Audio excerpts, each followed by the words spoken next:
Good day, everyone. Welcome to Raising the Bar, the Legal Education Board 2025 Enhanced Lecture Series. I am your guide for today's journey in legal and judicial ethics. I am Professor Erickson Balmes. And today we will be discussing So Must It Be? So Must It Be? If you are familiar with the cases decided by the chair, Justice Amy Lazaro Javier, in any subject, so must it be is something that is contained in the closing portions of her decisions. That's why I chose it to be the title of our lecture. Every time she makes a conclusion on whether in ethics a lawyer or judge is liable, she will say, so must it be. So we are going to tackle in the next 2 hours the 2025 Bar Chairs cases in legal and judicial ethics. And I'm talking of none other than aiming for excellence, Justice Amy Lazaro Javier. So, to those of you who do not know me, I'm Professor Eric Balmes. I am a lecturer in legal and judicial ethics. And if you have questions, please feel free to channel them to me at ehbalmes@aim.edu. Let us try to solve the puzzle together. I am not saying na kabisado ko yan. Talaga, I'm still a work in progress. Notwithstanding my 20 years of teaching the subject, there are so many things I still do not know and I still would want to know. So let's learn together. Throw your questions at me. Just have the patience to bear with me if I take longer to reply, is because I want to be sure that whatever answer I will be giving to you will be anchored on something legal, something legit, something that you can take to the bank, and that something is will never fail you as you answer for the bar. Okay? So you will be receiving this lecture in 2 bite-sized pieces of 1 hour each. Okay? Para mas madali nyong ma-absorb. And I thank the Legal Education Board, si Chair Professor Barlis, for including me in the lineup this year. It's an opportunity to give back and also to help future lawyers attain their sought-after ATTY. So we are going to raise the bar together. We are going to go through this together. Hindi ka nag-iisa. Foremost ay kasama mo ang Panginoon, kasi sabi nga, if God brings you to it, He will surely bring you to it. So our survey summary, there are 19 cases up for discussion in this lecture journey. Actually 20 kasi may pahabol na isa na release lamang nitong just recently this April. So we will make this 20 cases. Okay? For questions muli, please feel free to channel them to me at ehbalmes@aim.edu. I will try my best to answer. Bago ang lahat, take note. Let us start this the right way. With your permission, I'll turn off muna po my video to allow me more bandwidth for my audio. Okay? Kasi naglalagay sa screen that internet is unstable. So, okay naman, nakita nyo na ako. So, I'll just turn on my video later para lang wag nyo makalimutan yung mukha, but mahalaga yung screen and the audio. So, my dear future lawyers, let us start this the right way. And if you have been my student in the past, you know that starting it the right way means always starting it His way. So this is a very, very important takeaway for you. A bar candidate who kneels before God can stand up to anything. Uulitin ko po. A bar candidate who kneels before God can stand up to anything. So let's start with the prayer before exams. Heavenly Father, it seems as though our lives are one test after another, weighing us in somebody else's balance. Do save us from taking the coming test too seriously or too lightly. But in the most holy name of Jesus Christ, your Son, the original teacher and healer, grant that we may reflect the best of the work that we have done and the best of the teachings that we have received. We ask this in the most holy, loving, faithful name of Jesus Christ, our Lord. Amen. And for additional Uber Power Turbo Prayer, in times of anxiety, in times of doubt, remember class, doubts, anxiety are never of God. They are used by the enemy to confuse you, to doubt God's loyalty to you and God's faithfulness. So, fight back by saying, sa panahon ng kahinaan at pagdududa, I will never worry. I will never doubt. I will put all my trust in God Almighty, knowing that He will never fail me. So, iyan po iyon. And I tap it all sa gabi, bago ako matulog, whatever is missing in my preparation, I say the prayer that says it all. Heavenly Father, you know all things. You can do all things. And you love us very much. Amen. We offer this bar exam exercise and this whole journey for your greater glory, sa iyong higit na kaningningan, sa iyong higit na kabunyian. So, tanong lang po, before we begin proper, Kobadis, future attorney, or para kanino ka bumabasa? Para kanino ka bumabangon? Let us look at the light at the end of the tunnel, and that comes in the form of hurdling the challenges, intellectual challenges to be hurled by us, or to be hurled to you, actually, by the 2025 bar chair, no less than Justice Amy Lazaro Javier. If you wish to know how she asks question or her mind, if you want to pick her mind, you may want to go back to the 2011 bar exam in political law. That is a very, very good indicator of questions and topics. And you know that she is a very accomplished, kasi nga, di ba, si Sancho, know thyself, know thy enemy, but the chair naman is not the enemy, she's just the guardian, designated to decide whether the hinges on the doors of acceptance to the profession shall be reluctantly swinging or freely swinging. Okay, 2013, 2013, member of the Committee on the Rules of Civil Procedure, very much accomplished. One of the few people I have known to have taught in 5 subjects out of the 8 bar subjects. Kaya kahanga-hanga. She's a bar reviewer in constitutional law, remedial law, and legal ethics. And itong kahanga-hanga sa kanya, I would consider her a very much rooted in the teaching profession. Habang siya'y naglolo, she was teaching public school students as a high school teacher. And that requires patience, that requires dedication, that requires a calling.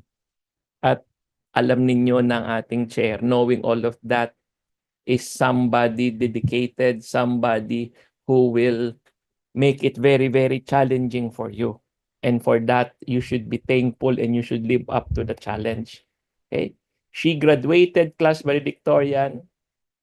So we very well know in her UST law class that she is a lady with a lot of gray matter in between the ears. Also magna cum laude in her pre-law at talagang noon pa man edukador na siya. Diba? And you know that she writes very, very well.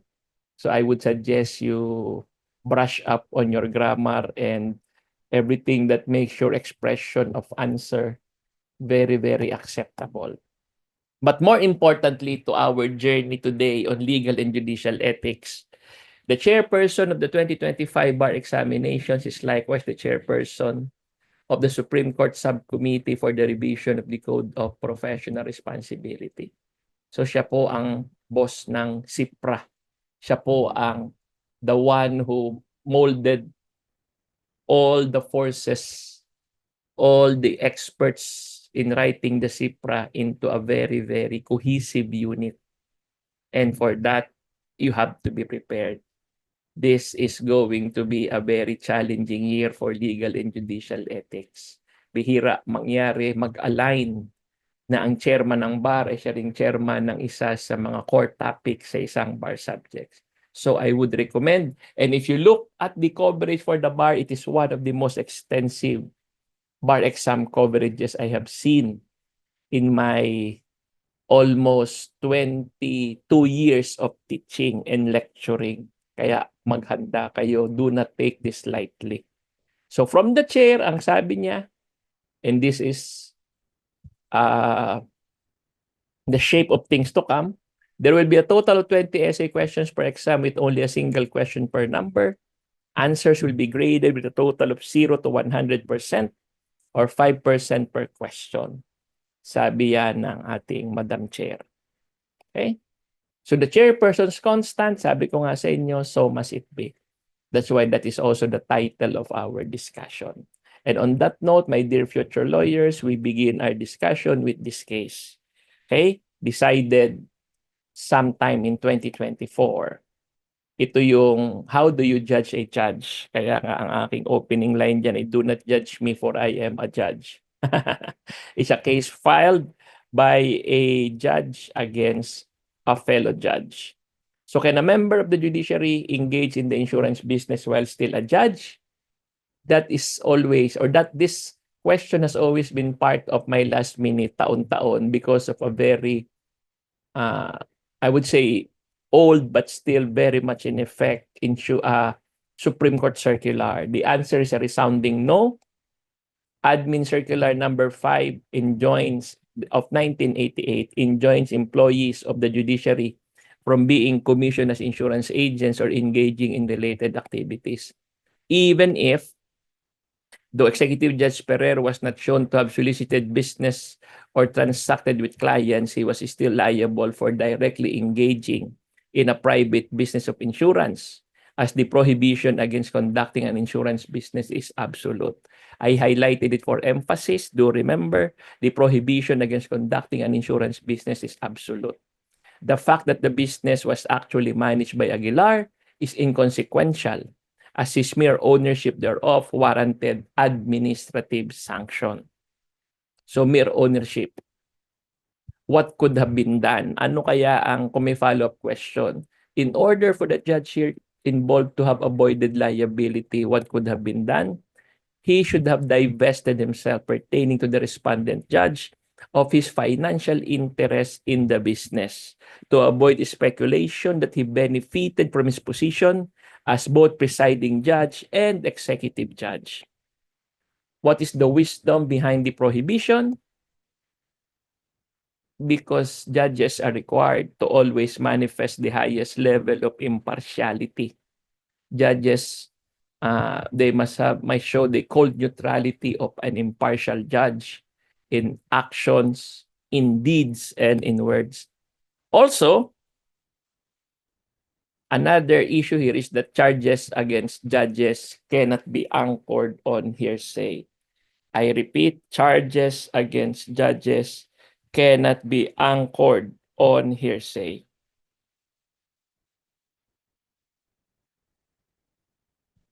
If you're going, di ba, basic rule naman yan, he who alleges must prove.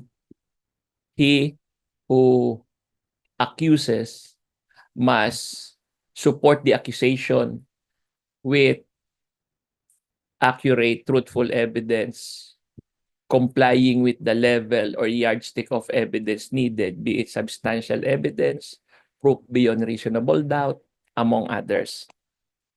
In fine, Judge Incha relied on mere hearsay or say-so, which is inadmissible under the 2019 amended rules on evidence. And you look at section 37 of the amended rules, hearsay is a statement other than one made by the declarant while satisfying or testifying at a trial or hearing, ordered to prove the truth of the facts asserted therein. A statement is an oral or written assertion or a nonverbal conduct of a person if it is intended by him or her as an assertion. Hearsay evidence, take note, is inadmissible except as otherwise provided in these rules. So the quantum of evidence in administrative cases, sabi ko nga, if you're the one asserting, if you're the one accusing, your evidence in support of your assertion must be truthful and it must be reaching up to the level of the yardstick of evidence. In the case of admin cases, the quantum of evidence is the quantum of proof in admin proceedings necessary for finding a guilt is substantial evidence. And substantial evidence is such relevant evidence as a reasonable mind might accept as adequate to support a conclusion. The burden to establish the charges shall rest upon the complainant. The case should be dismissed for lack of merit if the complainant fails to show in a satisfactory manner the facts upon which his accusations are based. So if your quantum of, or if your assertions as supported by evidence will not live up to that level, then it must be dismissed. Take note, the respondent is not even obliged to prove his exception or defense. Kasi nga, he who alleges must prove. But do take note likewise that mere allegations are not evidence. They have to have something stronger, something more robust to stand on. The period to dispose of cases for judges, that is important because lex reprobat moram, the law does not favor delay, and justice delayed is justice denied. Article 8, Section 15 of the 1987 Constitution requires lower court judges to decide a case within the reglementary period of 90 days. Section 5 of the Canon 6 of the new Code of Judicial Conduct likewise directs judges to perform all judicial duties, including the delivery of resolution and decisions efficiently, fairly, and with reasonable promptness. Rules prescribing the time within which certain acts must be done are indispensable to prevent needless delays in the orderly and speedy disposition of cases. Kasi nga, delay in its own, delay in a way is an act of injustice. Thus, the 90-day period is mandatory because justice delayed is justice very much denied.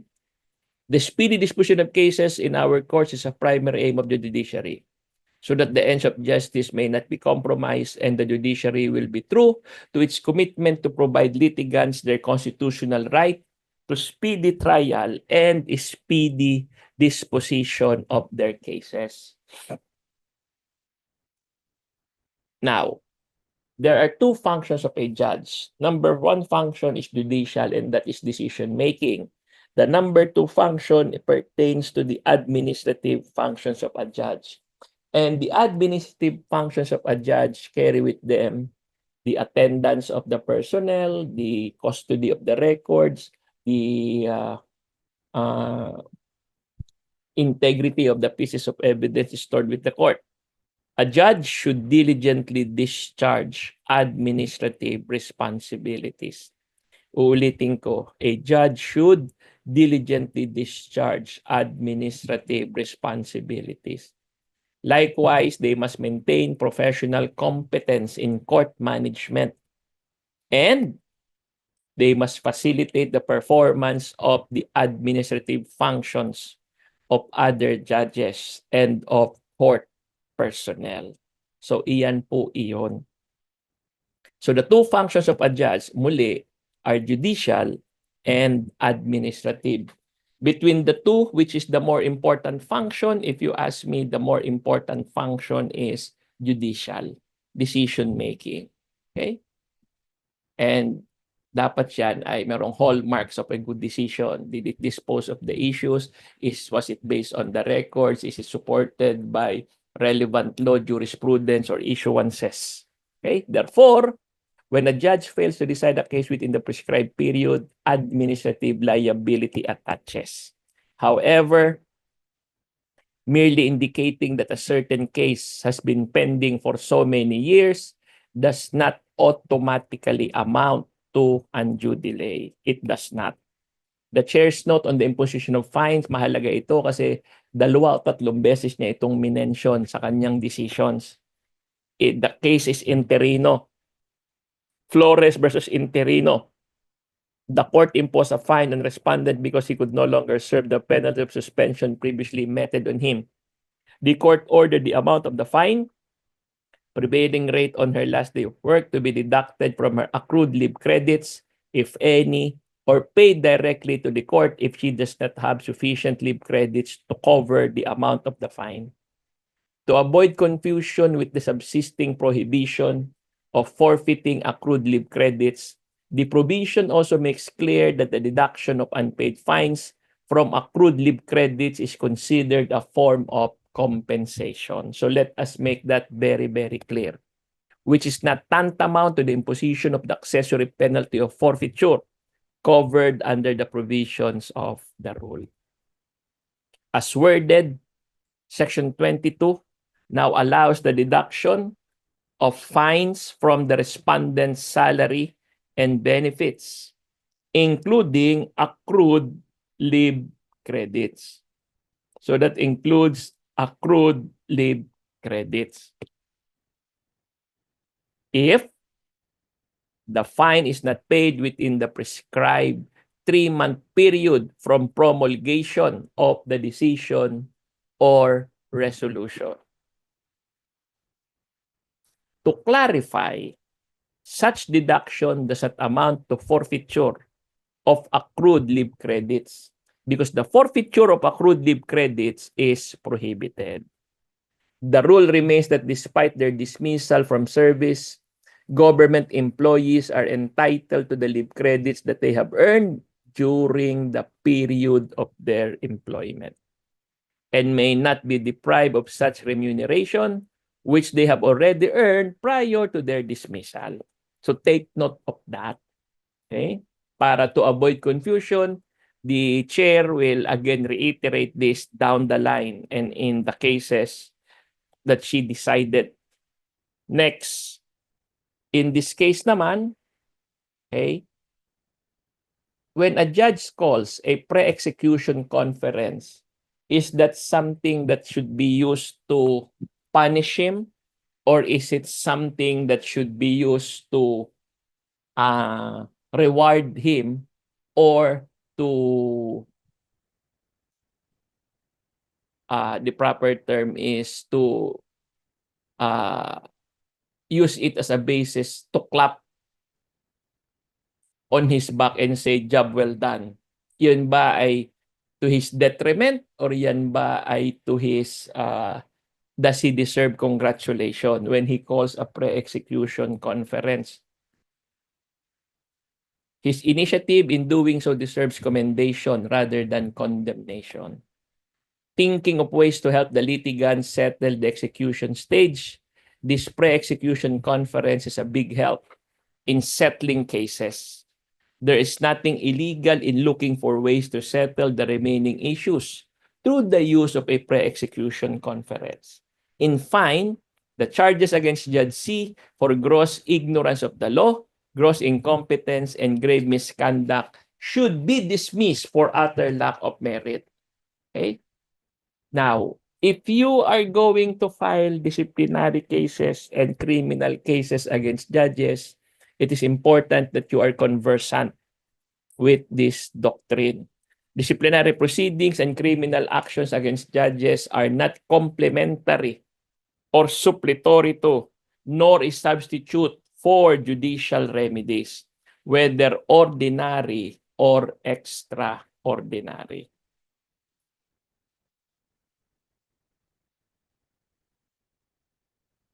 For obviously, if subsequent developments prove the Judge Challenge Act to be correct, there would be no occasion to proceed against him at all.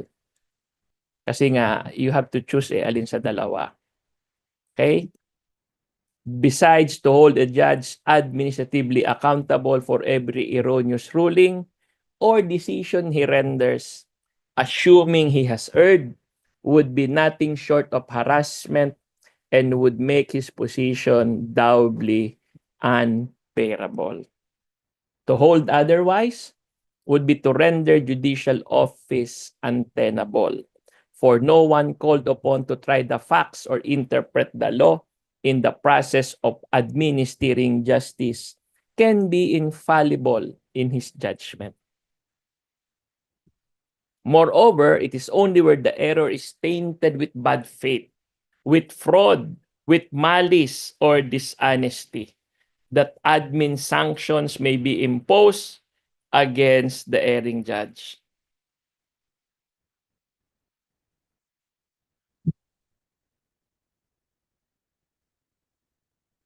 So take note of that.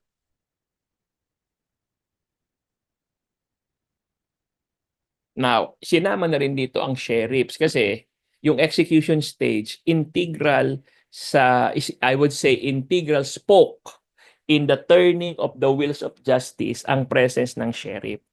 Sheriffs ought to know that they have a sworn responsibility to serve writs of execution with utmost dispatch because time is of the essence in certain circumstances. When writs are placed in their hands, it is their ministerial duty to proceed with reasonable celerity and promptness to execute them in accordance with their mandate. Unless restrained by a court order, they should see to it that the execution of judgment is not unduly delayed. Moreover, their unreasonable failure or neglect to perform such function constitutes inefficiency and gross neglect of duty. In serving court writs and processes and implementing court orders, sheriffs cannot afford to procrastinate without affecting the efficiency of court processes and the administration of justice. Likewise, given their important functions as frontline representatives of the justice system, sheriffs should be imbued with a sense of professionalism in the performance of their duties. When they lose the people's trust, sheriffs diminish the people's faith in the judiciary. And that should not be, because the judiciary should be always maintained as a bastion of hope for the lost, for the last, and the least of society. So sheriffs are mandated to immediately implement the writs of execution placed in their hands.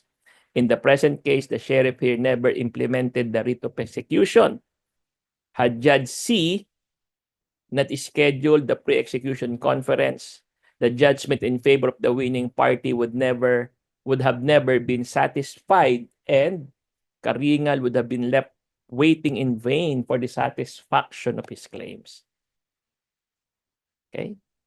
Now, pag mali yung sheriff at mali din yung clerk of court, the rendering of justice suffers as a consequence. Okay? So in this case, the clerk of court of MTC San Jose Occidental Mindoro is considered remiss in her duty to ensure the timely implementation of the writ of execution by the sheriff under his or her supervision. Okay? So, kailangan silang dalawa must be mindful of their duties and responsibilities. Actually, tama nga yung had the judge not called, baka hindi pa malalaman ito. This one also involves the case of the sheriff. Okay? In addition to acting promptly on the writ of execution, they should also, kasi ito maganda, kasi yung sheriff dito, bar candidate, ang kanyang sabi, sana ho'y matapos na ito mga kasong ito laban sa akin so that I could focus on my review. But let us tackle first what brought about the cases in the first place. Okay? Yan yung doktrina. The receipt of the sheriff of sums of money from litigants without authority from the court. What are the implications of such? You can only receive money from the litigants if there is authority issued by the court. Without that authority, you have a problem, or you're gonna be having problems. Okay? It is clear that no authority was given by the court to the respondent sheriff to collect rental payments from agricultural tenants in La Union. While the records show that there exists an acknowledgement receipt for the purported transaction, the fact remains that he had no authority by virtue of the January 16, 2012 writ of execution to receive 50,000 on behalf of the parties to the civil case. In the respondent sheriff's comment, he declared that the basis for his implementation of the said writ was the decision of 2010 and the order of 2011. However, take note, notwithstanding such claim, no other writ of execution or order commanding him to liaison for the parties was subsequently issued by the court.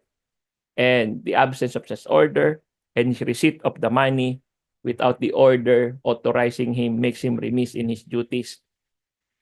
He was merely required to perform a ministerial duty to execute the writ of execution, which was to relocate, segregate, subdivide their land from the property of the defendant. That's all.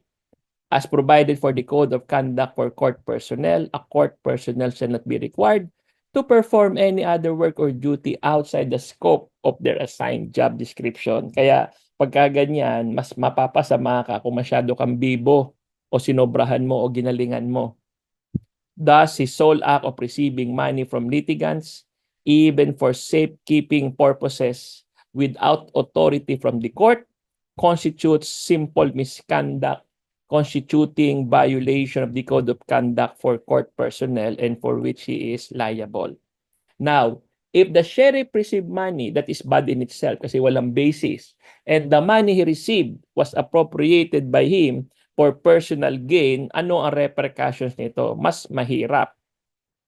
Because when he received the 50,000 from the agricultural tenant on behalf of the complainant and he appropriated it for his personal use, the sheriff will now be liable for gross misconduct. The sheriff will now be liable for gross misconduct. The word misappropriate connotes the act of using or disposing of another's property as if it were one's own or devoting it to a purpose or use different from that agreed upon. Do take note, to misappropriate, okay, for one's own use includes not only conversion to one's personal advantage, but also every attempt to dispose of the property of another without right. Kasi hindi sa iyo pinakialaman mo, magkakaproblema talaga tayo dyan. You can be held liable. Okay? And you will suffer the consequences.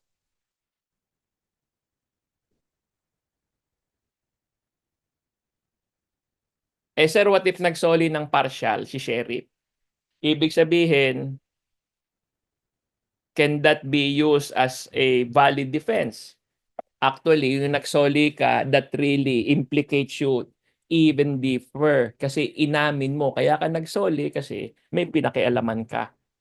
The delivery or return of the amount of 50,000 to the complainant corroborates the allegation that he indeed used the money turned over to him for safekeeping for a different purpose. It's like you're standing in a quicksand, lalo kang napalubog.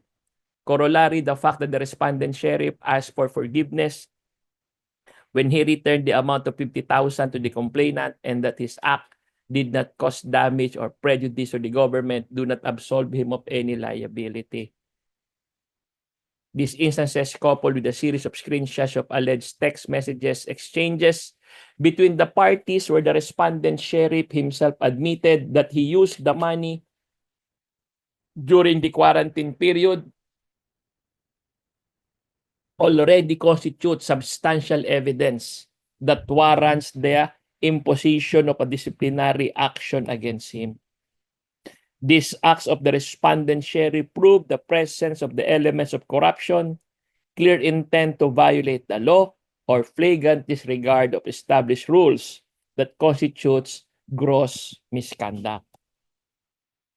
Sir, paano kung nagkaroon ng affidavit of desistance or withdrawal of the complaint by the complainant? Will that have any impact on how the case will move forward? Sabi ni Madam Chair, wala yang effect. At the outset, let it be understood that the withdrawal of the complaint or desistance by a complainant does not warrant the dismissal of an admin complaint. The court has an interest in the conduct and behavior of its officials and employees to ensure that justice is properly delivered to the people at all times.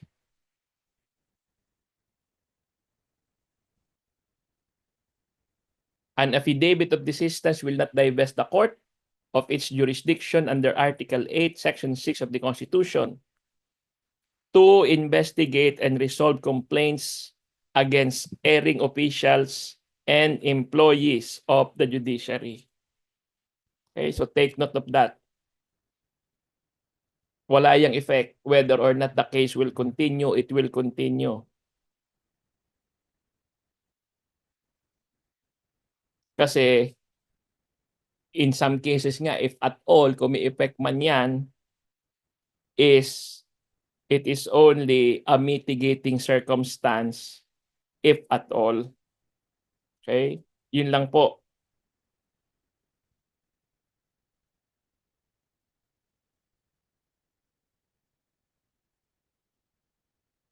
Moreover, it bears stressing that the issue in an admin case is not whether the complainant has a cause of action against the respondent, but whether the employee has breached the norms and standards of the courts.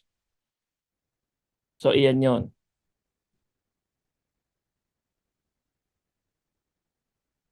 Moreover, the disciplinary power of the court cannot be made to depend on the whims of the complainant.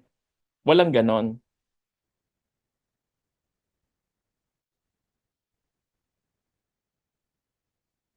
To rule otherwise would undermine the discipline of court officials and of court personnel.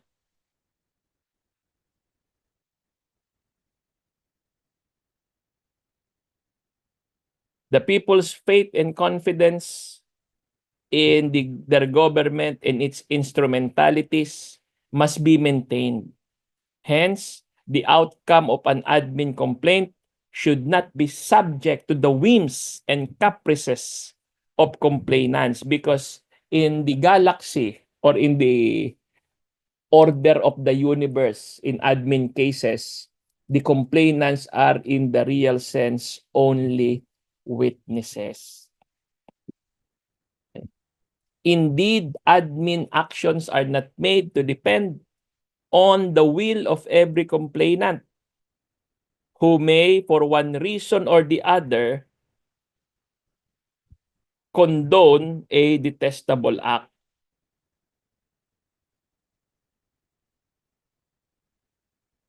Such unilateral act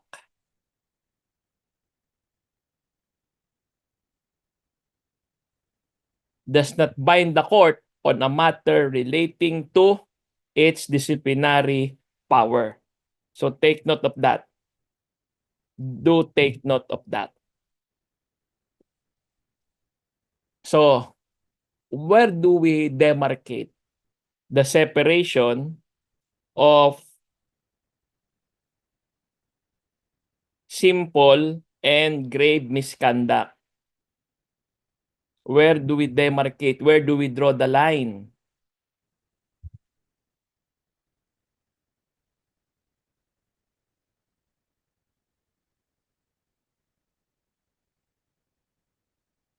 Misconduct, do take note,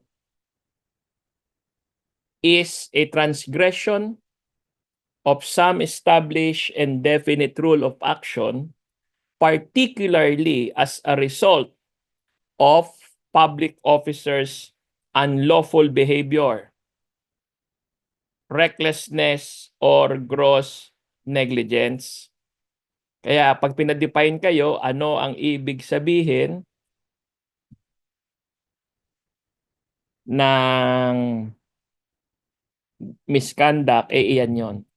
This type of misconduct is characterized for purposes of gravity and penalty as simple misconduct. The misconduct is grave if it involves any additional elements of corruption, clear willful intent to violate the law, or flagrant disregard of established rules supported by substantial evidence. Here in this case, Ramos committed simple misconduct when he allowed himself to be a liaison officer of sorts between Leonceni and the agricultural tenants. Specifically, when he received money on behalf of one of the parties without any authority or approval, aside from the fact that it was not among his official duties. And the confluence of all of this makes him very much liable for misconduct. The respondent's act constituted misconduct which was not a light offense. Indeed, the respondent sheriff went beyond the scope of his authority when he even prepared the demand letter and served it personally on the complainant. Ang sabi ko nga sa inyo in the beginning, sumobra ang good nito. Okay? Sumobra ang good nito. The preparation of a demand letter is not one of the sheriff's duties and functions set forth in the 2002 revised manual for clerks of court. And for you to do that, bereft of the authority shall make you liable. Now, what about text messages? Are they admissible as evidence? Yes. Text messages are admissible as electronic evidence under the pertinent provisions of the rules on electronic evidence.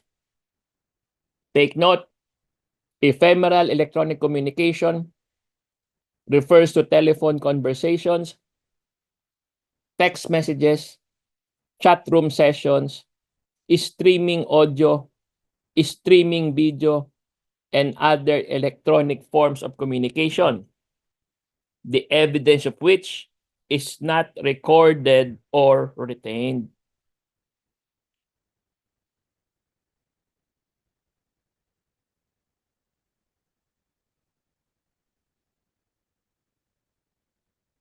Likewise, in Bartolome versus Maranan, the court held that ephemeral electronic communications are admissible evidence under the rules of evidence, particularly Section 2, which shall be proven by the testimony of the person who was a party to the same or has personal knowledge thereof. In the absence of or unavailability of such witnesses, other competent evidence may be admitted. So, iyan po iyon.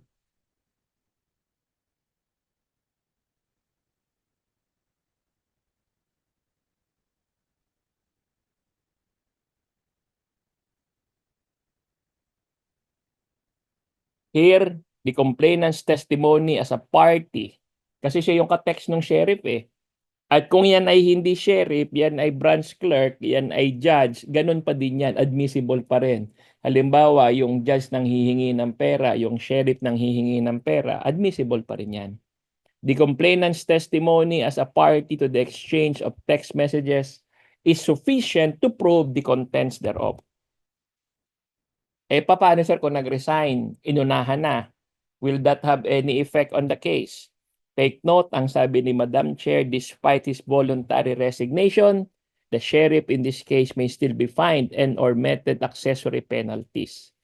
Under Matter 21-8-09-SC, if the respondent is found liable for an offense which merits the imposition of penalty of dismissal from service, but the same can no longer be imposed due to the respondent's supervening resignation, retirement, or other modes of separation from service, except for death, he or she may be meted with the following penalties in lieu of dismissal. Yan nga sinasabi, meron niyang fine with accessory penalties. Yun, forfeiture of all or part of the benefits that the Supreme Court may determine, and together with that, the disqualification for reinstatement or appointment to any public office, including any government-owned or controlled corporation. Provided, however, that the forfeiture of benefits shall in no case include accrued leave credits and including din ang fine. Now, from the chair muli, sabi ko sa inyo yung Flores versus Interino, you pay close attention to that kasi ilang beses sinight yan ni Madam Chair sa kanyang mga decision. The court imposed a fine on respondent because the respondent can no longer serve the penalty of suspension previously meted on him. The court ordered the amount of the fine, prevailing rate, on the last day of work to be deducted from her accrued leave credits, if any, or paid directly to the court if he does not have sufficient leave credits to cover the amount of the fine. Moreover, to avoid confusion with the subsisting prohibition of forfeiting accrued leave credits, the provision also makes clear that the deduction of unpaid fines from accrued leave credits is considered as a form of compensation, which is not tantamount to the imposition of the accessory penalty of forfeiture covered under the provisions of the rule. As worded, Section 22 now allows the deduction of fine from the respondent's salaries and benefits, including accrued leave credits, if the same is not paid within the prescribed 3-month period from promulgation of the decision or the resolution. To clarify, however, This deduction is in the nature of compensation. It is merely a manner of payment to extinguish to the concurrent amount, okay, the obligation of the person who are reciprocal debtors and creditors of each other. So ano siya that is how you should treat it. It is merely a matter of payment to extinguish the amount. Okay? Compensation yan. Moreover, it is not tantamount to forfeiture of accrued leave credits, which is prohibited. That is not allowed. It is not tantamount to forfeiture of accrued leave credits because this one is prohibited. The rule remains that despite their dismissal from service, government employees are entitled to leave credits that they have earned during the period of their employment. And these government employees may not be deprived of such remuneration because they have already earned this prior to their dismissal. Okay? Kaya ang highlight dito, such deduction is not tantamount to forfeiture of accrued leave credits because that is prohibited. Only so as not to leave the penalty of fine unpaid, and that will not bring closure and that will not make justice turn full circle, okay? Such amount may be recovered from the remuneration due to erring respondents equivalent to the accrued leave credits that they earned during their service. That is the basis to that. In several cases, the court applied Section 22 of AM 21-8-09 on the collection of fine, especially where the court personnel had already resigned, retired, or separated from service. Next, this case. What do we need to know about this case? On the alleged forum shopping activities of a lawyer, we know, without even going to the details nitong kasong ito, this particular case, that forum shopping is something that lawyers should not deal with or should not participate in because that is unethical. Okay? Ngayon, ang IBP Commission on Bar Discipline or ang the IBP Board of Governors ba may jurisdiction over the issue of forum shopping if yung branch 62 ng Makati City already took cognizance of it and resolved it with finality. Pwede pa bang maki-rule ang IBP Commission on Bar Discipline or ang IBP Board of Governors if branch 62 have already taken cognizance of and resolved it with finality? Take note, the trial court has exclusive jurisdiction over the issue of forum shopping. And since they have taken cognizance of it, it excludes the CBD and the BOG. Being the court which first took cognizance of the issue of forum shopping, Branch 62 Makati City shall have exclusive jurisdiction over the same and the main case where it arose until its final termination. It is settled that the body or agency that first takes cognizance of the complaint shall exercise jurisdiction to the exclusion of the others. Such jurisdiction does not only apply to the principal remedies prayed for, but also to all the incidents of or ancillary remedies sought. Hence, in civil case number 05-228 was filed with Branch 62 Makati City, the same court acquired jurisdiction over the case to the exclusion of all others. When they, para bang ano yan, na-box out ka, na-rebound ka, hindi ka na makakapasok. Kasi nag-take cognizance na ang court, including all the incidents thereof, such as the issue of forum shopping raised by the complainant in her answer. So take note of that.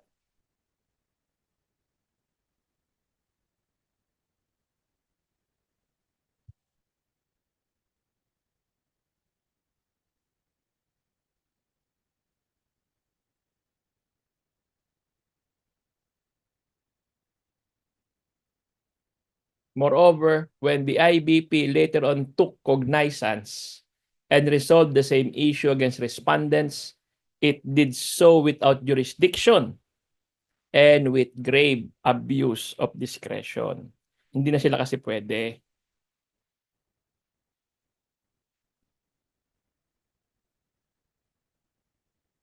Okay? That will not happen anymore. Okay?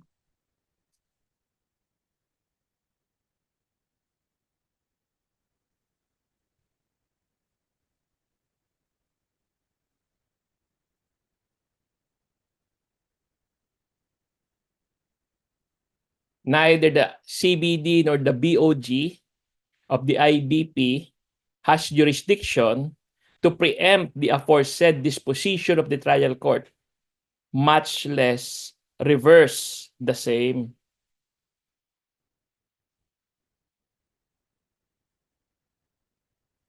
So, iyan yon.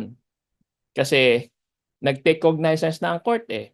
Besides, whatever disciplinary sanctions may be imposed on the erring party is as much within the jurisdiction of the court which took cognizance of the main case as well as the incident of forum shopping.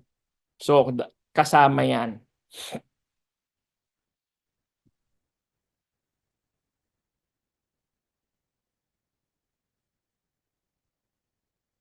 Next, the confidentiality rule in proceeding against lawyers is something that is there to protect naman lawyers from the fallout of any acts of vindictiveness or revenge by their clients or people who hates the lawyers. Okay? So, pinoprotektahan din yan.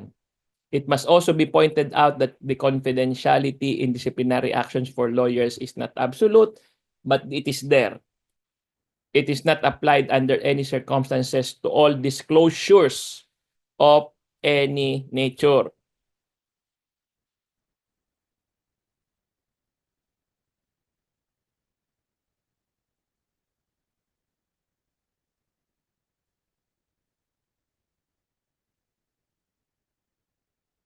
The confidentiality rules requires only that the proceedings against attorneys be kept private and confidential. The rule does not extend so far that it covers the mere existence or pendency of disciplinary actions. Thus, a lawyer, in attaching the subject documents to his client's answer, did not per se violate the confidentiality rule, as the purpose was to inform the court of its existence. Moreover, okay, the matter of confidentiality as a duty imposed on court personnel. Court personnel shall not disclose to any unauthorized person any confidential information acquired by them while employed in the judiciary, whether such information came from authorized or unauthorized sources. Do take note na ang ating Madam Chair ay from the ranks, a jurist, so medyo particular siya sa ganitong mga obligations ng mga tao that she is working with as they try to turn the wheels of justice. And this one is a very, very important duty and responsibility. Okay? So what is confidential information? It is confidential information if it is an information not yet made a matter of public record relating to pending cases, as well as information not yet made public concerning the work of any justice or judge relating to pending cases. That will include notes, drafts, research papers, internal discussions, memoranda, records of internal deliberations, and similar papers. Kaya nga pag maglilik ang sino man sa court ng draft decision, may liability yung tao na yon. Kasi nga, that is confidential. Take note, the notes, draft, research paper, internal discussion, similar records or internal deliberations and similar papers that a justice or judge, kaya nga all-encompassing uses in preparing a decision, a resolution, or order shall remain confidential even after the decision, the resolution, or the order is made public. Kahit na promulgate na, it shall remain to be confidential, and anybody who leaks that violates the duty of confidentiality and will be held accountable.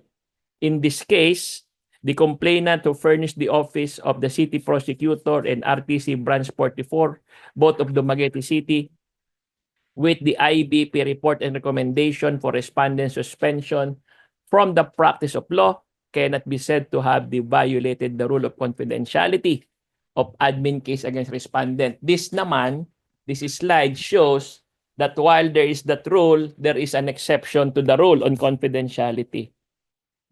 Okay? Also,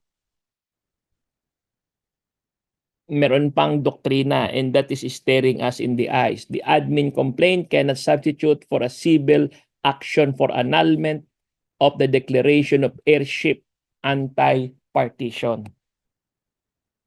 So, takeaways natin dito, though complainant seeks to have respondent disbarred for allegedly drafting the document of heirship and partition and filing it with the so-called false statement of facts, the real subject of the complaint here is the invalidation of the declaration of heirship itself, and that cannot be attacked.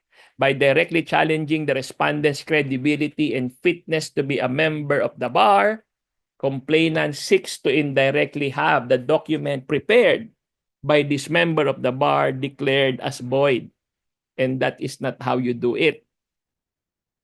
Now, other takeaways dito, disbarment is a proceeding sui generis. The procedural requirement observed in ordinary civil proceedings do not strictly apply in disbarment cases.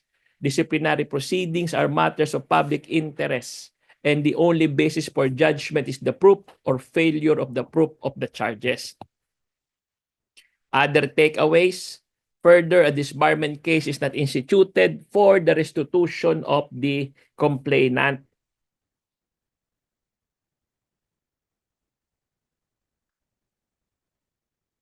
But rather for the determination of the fitness of the lawyer to remain as an officer of the court.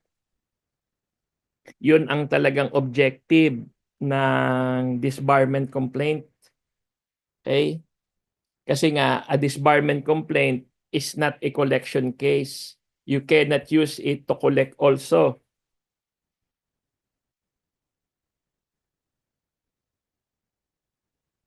Hence, limiting the issue to respondent's participation in the loss of the property of the complainant is not proper in a disciplinary proceeding. That is not the proper office. And also, tandaan ninyo, kaya ko yan highlight ang ruling ni Madam Chair, the filing of an admin case is not an alternative to the other judicial remedies provided by law, and neither is it complementary or supplementary to such actions. Consequently, the complaint should be dismissed, as the court in this case has no jurisdiction to take cognizance of or much less resolve the same for being civil in nature. Next, the case of Kang Tai-sik versus these two lawyers. What is the nature of the attorney-client relations?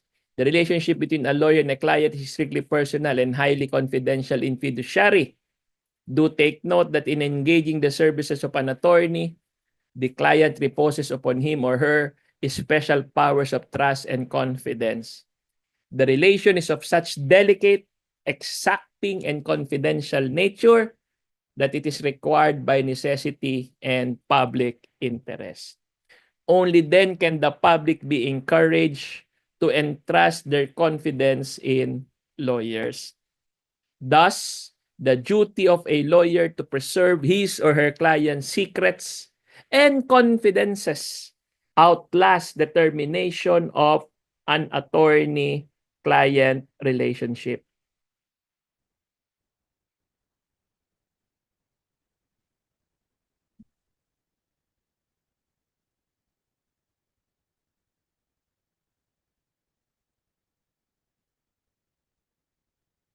So take note of that, ha?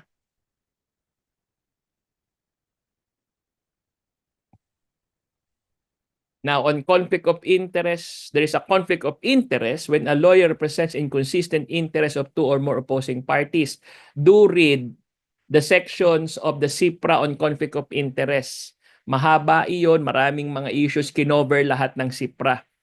Since then, jurisprudence has developed 3 tests to determine the existence of conflict of interest. The first is whether a lawyer is duty-bound to fight for an issue or claim on behalf of one client and at the same time to oppose that claim for the other client. Moreover, I'll be turning my video now. Okay.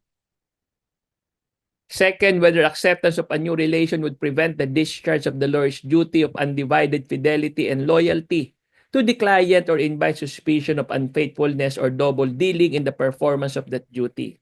And third, whether the lawyer would be called upon in the new relation to use against a former client any confidential information, okay,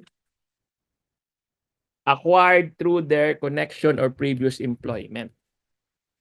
It bears to stress that the test explicitly requires the lawyer's use against the former client of confidential information acquired through their connection or previous employment. Okay. The following circumstances must thus concur. This will be our last slide for our first hour. We will take a break to allow you to recharge and refocus, then we will continue. First, the lawyer is called upon in his or her personal engagement to make use against a former client confidential information which was acquired by the lawyer through their connection or previous employment. Second, the present engagement involves transactions that occurred during the lawyer's employment with the former client, and it will involve matters that the lawyer previously handled for the said client. So we will stop now and we will begin with the slide on the presumption of innocence in disbarment cases as applied to lawyers. So mag-short break lang po tayo and we will go to the second hour of our discussion later. Salamat po.